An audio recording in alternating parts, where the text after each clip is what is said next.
بسم الله الرحمن الرحيم. السلام عليكم ورحمة الله. تحياتي لكم جميعا أينما كنتم في جميع دول العالم.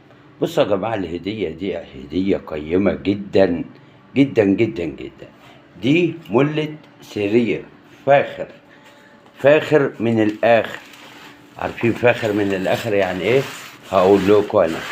ده السرير ده مبطن بس انا ما فتحتوش دلوقتي. ليه بقى؟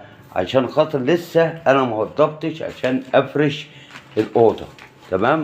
ودي مرتبه طبيه. عارفين انتوا معنى مرتبه طبيه؟ يعني مرتبه من الاخر، مرتبه من الاخر. ده بقى اللي ممكن نقدر نوريه لكم بالملي يعني. بصوا يا جماعه، خليكم بقى معايا كده اللي نقدر نوريه لكم وايه وتشوفوه مية مية.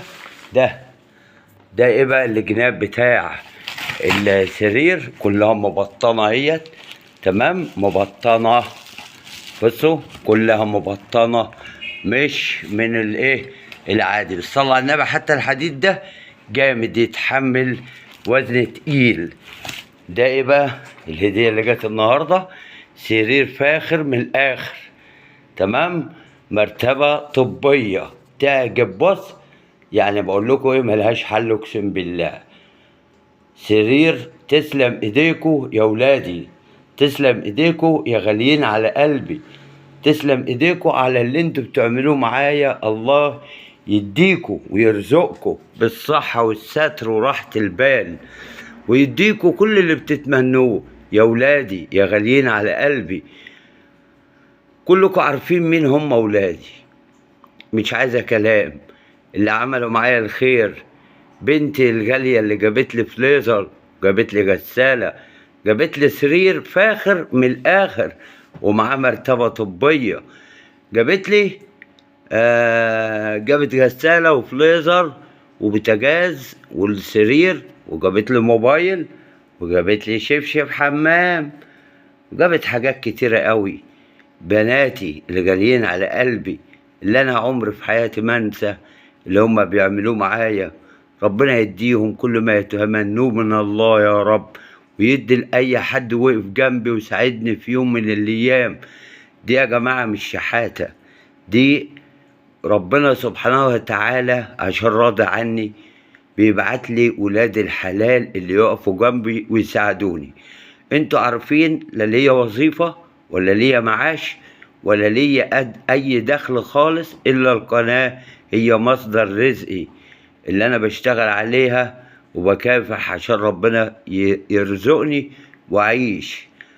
وهذا من فضل ربنا سبحانه وتعالى، ثم دعاء امي وابويا قبل ما يموتوا. اللي ابوه وامه يدعوا له صدقوني هيخش الجنة، ربنا سبحانه وتعالى هيرضى عنه، هيطلعوا ولاده صالحين، هيطلعوا ولاده برين بأهلهم. ليه؟ عشان هم كانوا برين بأهلهم. يا ريت نستفيد ونشوف الناس اللي بتعمل خير فعلا ونقف جنبهم ونساعد الناس اللي تستاهل الخير.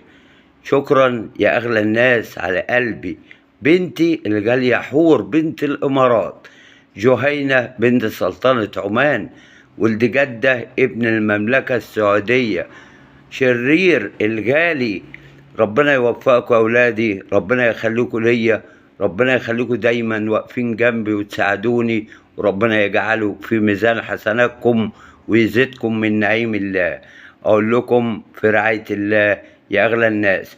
اللي هيسمع الفيديو ده لا تنسى يوم 5/7 موافق يوم جمعة عيد ميلادي أنا وجهينة وأم مصطفى.